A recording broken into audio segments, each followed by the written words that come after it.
Hello, beautiful manifestors. It is Olivia Grace, and I am back with another video. And in this video, I am going to give you guys a rundown of everything that you need to know about self-concept, how it affects you, how it affects your desire, and of course, how it affects your manifestation.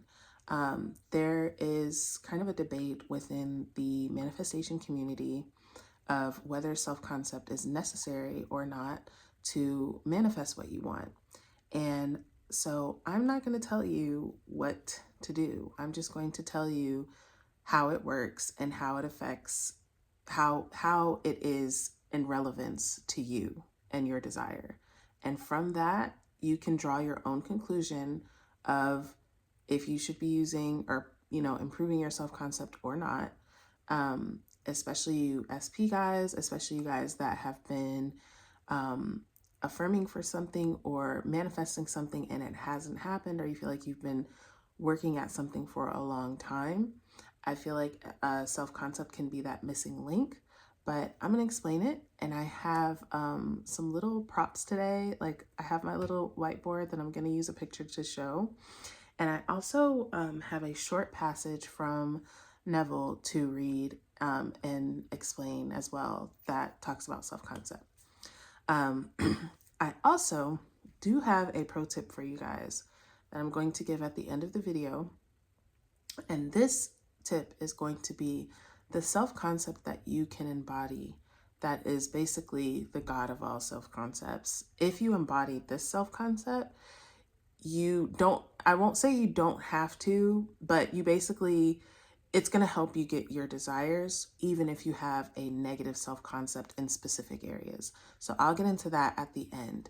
But before I get into anything, I'm Olivia Grace. This is the Master Manifestor channel where I talk about law of assumption, manifestation, and all kinds of things like that. So if you are into all of that, you should subscribe. I like to explain things in really great detail so that you guys can understand manifestation, because I feel like there's a lot of direction as do this, do this, do this, but there's not a basic understanding of manifestation and how it works, right? And I've gained this understanding over, gosh, now a long time, maybe like 10 years or so of manifesting myself, of trial and error, of being hyper aware of how the manifestation process unfolds within me, within others. So I'm the perfect person to explain. So you should go ahead and even like the video because you're going to love it. It's going to make self-concept make so much sense for you. Okay. So I have links in the description if you guys want coaching or anything like that. I have my social medias in there as well, my TikTok, my Instagram, and all of that. So yes. All right. Without further ado, let's get into self-concept. And I'm going to start with my little diagram here. Okay. So just a brief definition of what is the self-concept, right? Anyways, like what is this? Your self-concept is basically what you believe about yourself deep down, right? And this is what you believe about yourself in relevance to others, in relevance to the world, even in relevance to manifestation. So you have an overall self-concept, and then you have other self-concepts that stem from that self-concept. And that is where your beliefs and assumptions are created. So I'm going to explain that here with my stick person drawing, okay? Obviously not an artist. So let's say this is Annie. And Annie has an overall self-concept of I'm not enough, right? So that overall self-concept of I'm not enough is going to give birth to other self-concepts like I'm unwanted, people don't like me, I'm never chosen, right? It's going to give birth to other specific self-concepts, right? Now, these self-concepts are going to also give birth to other things that we call our beliefs and our assumptions. So let's take I'm unwanted. She's getting broken up with all the time. Maybe she's never had a boyfriend before. Maybe friends always exclude her. She doesn't have any friends. Maybe she has some physical appearance that she doesn't like that confirms that she is unwanted. She feels like she's ugly or overweight or something like that, right? People don't like me. Again, maybe having trouble, making friends, maybe having trouble manifesting her SP, all of these type of things, right? So then these stem into even more specific things, right? John at work is always rude to me. My mom, doesn't care about me. My husband always ignores me. Whenever I'm trying to manifest something, it never works out for me. So all of these things stem from this one self-concept. And this is different for everybody. This is just a general example, right?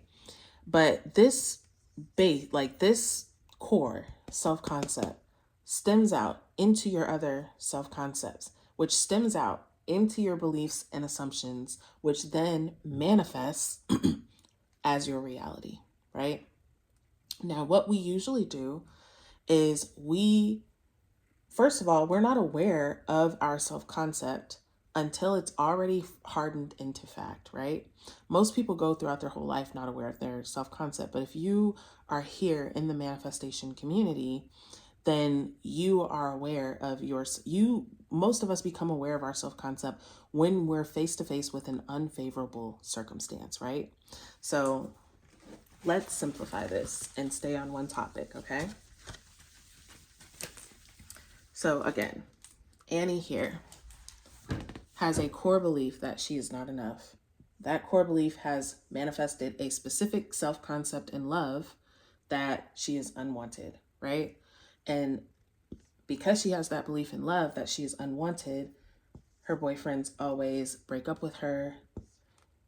It's hard for her to get into relationships. She doesn't feel attractive, right?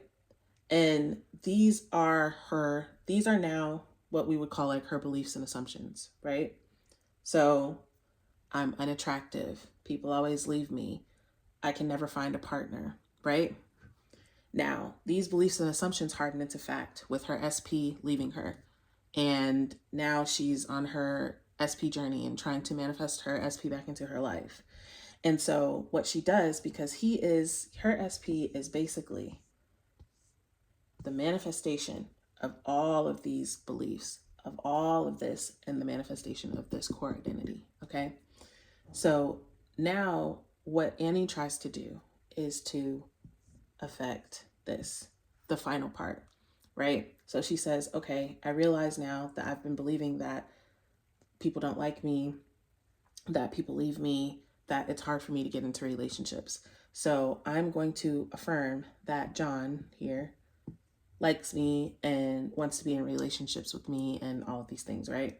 Now, here is the part, right? This is where people say, this is where the split happens in the manifestation community. And I'm intending that this makes sense. Okay, so half the manifestation community says she needs to work here or here. She needs to work on her core identity of a belief of her self-concept. And that is going to stem out and create different beliefs, right? And there's the other half of the manifestation community that says she doesn't need to work on her self-concept. She needs to focus on John, right? She needs to focus on getting John to change, right?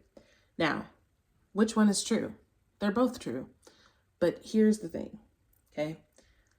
She can focus on John to change. She can say that, okay, she can change all of these specific assumptions about John and make John different, right? Now, the first thing is it's going to take her, depending, on how deep this core wound is, it's going to take her some time. She's going to have a lot of resistance popping up. It may be kind of an unpleasant experience for her because she's going against this core identity. That is what she really feels about herself. So these are just products of that core identity. But let's say that Annie persists and she just affirms, and she brings John in and John is showing up in the way that she wants. But this core identity of I'm unwanted is not changed, okay? She has gotten John to show up and do, you know, these things that she wants. She's fixed these specific things, but the core that gave birth to those assumptions in the first place is still there. She's still unwanted. So now Annie may find herself within a relationship with John, right? And see that now there are other things popping up, right? Or maybe she, you know, now she wants to get married with John and John doesn't want to get married. Or, you know, she keeps finding John texting other girls because now she has another belief coming from I'm unwanted to, I'm not chosen, or I'm not, you know, fully committed to, or whatever. And it continues to stem out. And she can continue to, oh, wow, I realize now I have an assumption that, you know, I'm not committed to. And that's why John won't marry me. So I'm going to affirm that I'm committed to. But then she gets into her marriage, right? And she still feels deep down at the core of herself that she is unwanted, right? And so within her marriage, she's feeling like, oh, the spark has gone out, or he's not attracted to me anymore, and whatsoever, right? This can go on and on and on, right? So yes, you can bypass self-concept and get what you want. But this is where a lot of people have problems with hot and cold behavior, with manifesting the SP back, and then the manifest him gone, then he's gone again, and he comes back and he's gone again, because your foundation is not changed, right? Your concept of yourself has not changed. So your concept of yourself is still going to find ways to express. You can change the expressions, right? Because you're so powerful that you can. But if your concept of yourself does not change, then your expression, it's going to find other ways to express, right? So yes, you can skip over that and just affirm. Now I want to talk about one more thing, and then I'm going to read some Neville, okay? And this is going to answer the question of why do things work for other people and not for me, okay? So we've got two girls here, okay? And they are both on an SP journey. Now, this is Jackie. Look at, you can't even read that. This is Jackie and this is Sam, okay? Now, both Jackie and Sam are watching a manifestation. They're into law of assumption, and they see like a challenge for a 3-day manifestation for their SP, right? Now, they both do the same thing. They set their timer, they do their affirmations, and at the end of the day, Jackie has her SP and Sam doesn't, right? And Sam is like, what the fuck? Why is it that Jackie has her SP? I did the exact same thing as her, but I don't have mine, right? And the answer is the self-concept. Now, there are so many different nuanced ways that your self-concept can show up, right?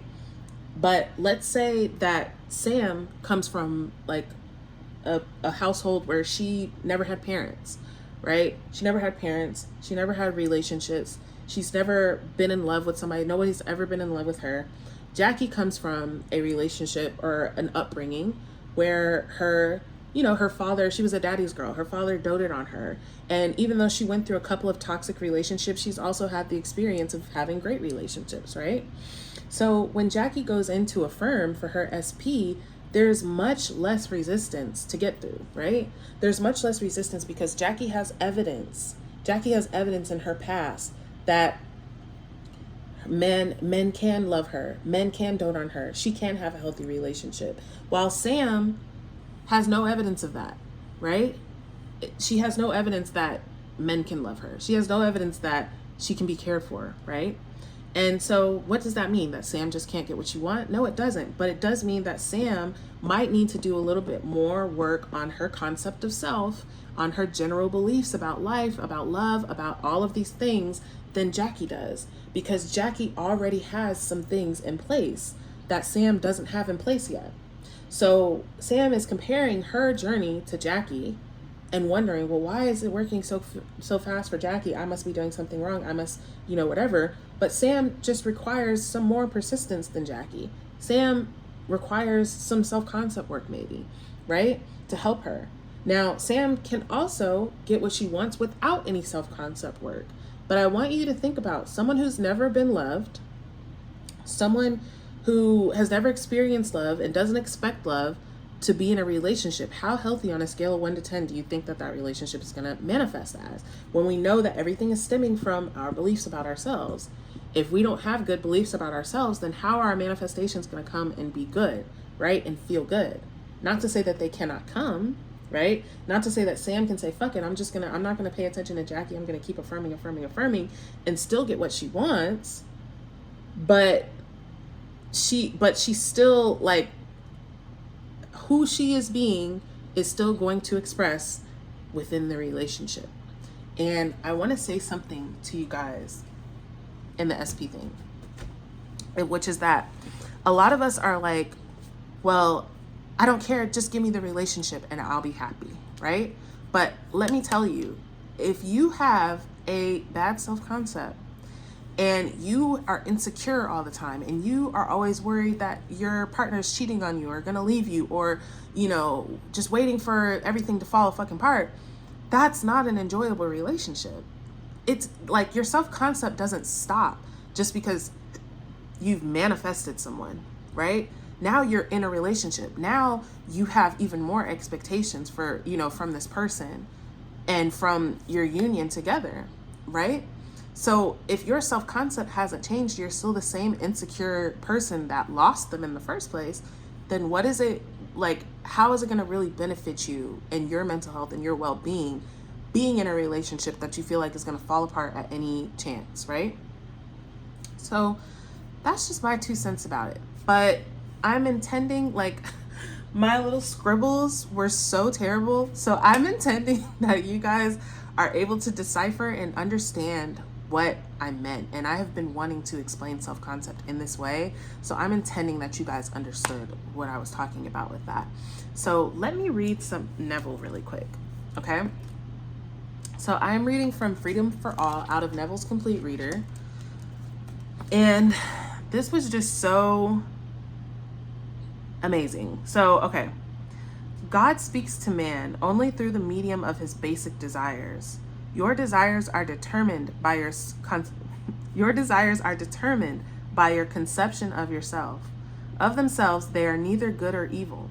I know I am persuaded by the Lord Christ, Jesus, that there is nothing unclean of itself, but to him that seeth anything to be unclean, to him it is unclean. Your desires are the natural and automatic result of your present conception of yourself. God, your unconditioned consciousness, is impersonal and no respecter of persons.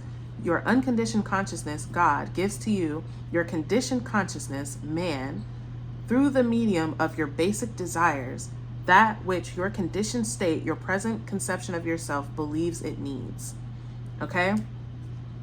So that does sound like complicated, but let me draw one more picture, okay, to explain this, okay? So we know that God is all, right? God is, if you want to think about God as a formless energy, right? And we'll just say that this is the formless energy, that is God, okay? God is, that's what he talks about when he says unconditioned awareness, right? Unconditioned. Then he conditions that and becomes you, okay? So you are the condition that God has taken form as. That unconditioned awareness has taken form as you, right? And then you have a conception of yourself, and that is emanating, right, as your reality, what you believe. I'm limited, or I'm smart, I'm, rich, I'm happy, I'm wealthy, I'm healthy, and that's going to create a reality for you that is beautiful, right, from your conception of yourself. So God had no condition. It conditioned itself as you. You also have no condition, okay? But you are creating conditions, right? You are creating your conceptions, right? Your self-concept, then your conceptions go off and create more conceptions, create beliefs and assumptions, and those beliefs and assumptions create your reality. I am intending that makes sense. So, okay.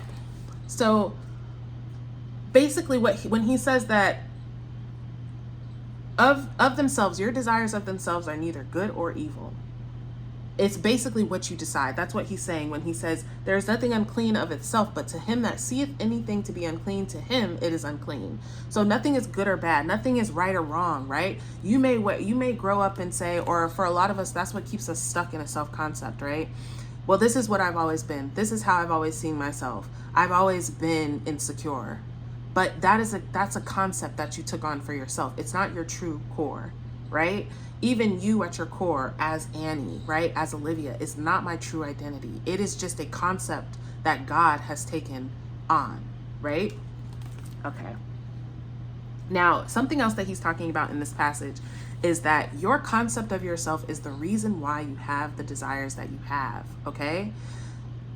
You take two people that are manifesting, right? Or that have just learned about manifesting. They know that they can get anything that they want. One of them is going to say, okay, I need to just manifest my bills to get paid. That's just all I need. One of them is going to say, okay, I'm manifesting to be the $1 million, winner in the lottery, right? What is the difference between these two? It is the concept of themselves. This one can't see themselves beyond poverty, right? They can't see themselves beyond poverty. All they can see is themselves barely getting out. And that's where their desire comes from. This one sees that they can have anything, right? Or they can have something much more grandiose. Maybe they want a mansion or a yacht, whatever. And so that's where their desire for millions of dollars comes from, right? Now, think about this in SP. There are two people, they find out, okay, law of assumption. There's one person that says, oh, wow, okay, I can have anybody in the world that I want. Well, who do I want? I want that guy that was completely toxic and treated me terrible and was, mentally abusive. And I want to see if I can change him and make him a great guy. And that's who I want, right?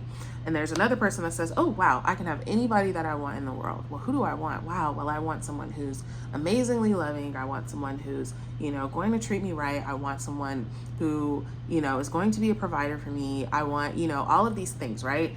And their desires are coming from who they believe that they are, right? And this is what I used to be trying to explain to you guys way back in the day when I used to talk about SP, is that for some of us, ask yourself, why do I want this person? Especially if this is a person who is actively treating you bad, right? Actively really treating you bad, not treating you the way you deserve. Why do you want that person? It is your conception of yourself. Would you have someone so precious to you, your daughter, your best friend? Would you want the type of person that you want for yourself for her? Why not? Right? So it's the conception of yourself that makes you want what you want anyway. It's the conception of yourself that has you manifesting a text for months rather than manifesting being with the love of your life, right? And this is not being said to drag anybody, because everybody at whatever part of their journey that they're on is valid, right? Everything is a part of your growth, but even your desires stem from your conception of yourself. So the greater the conception that you take on of yourself, the greater that you can create. And this is the last thing that I want to say before I get into the pro tip, is I want you guys to see that your self-concept is like a bowl, right?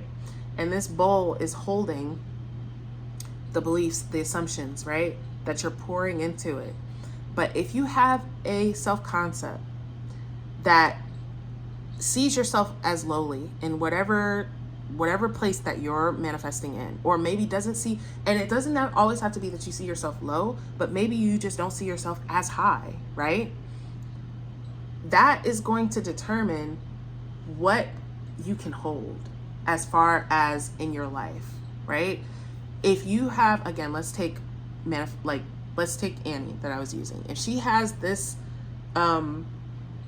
self-concept that she is unwanted, and she's pouring in all these affirmations of, I'm so loved, I'm treated like a princess, I'm this, I'm that, I'm all of these things, right? She will probably experience some of that. She will have some experiences that come from her new beliefs and assumptions. But at some point, it overflows because it goes against who she believes she is at the core of her being, okay? And this shit is deep, y'all. So I'm intending that that makes sense, okay?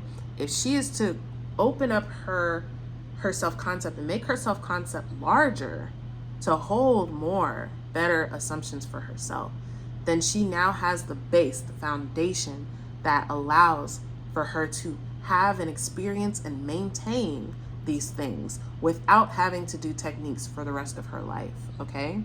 So again, intending that that makes sense.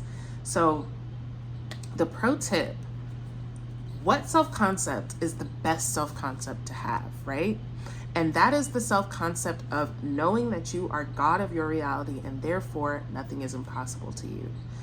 This is the reason why a lot of people say that your self-concept does not matter.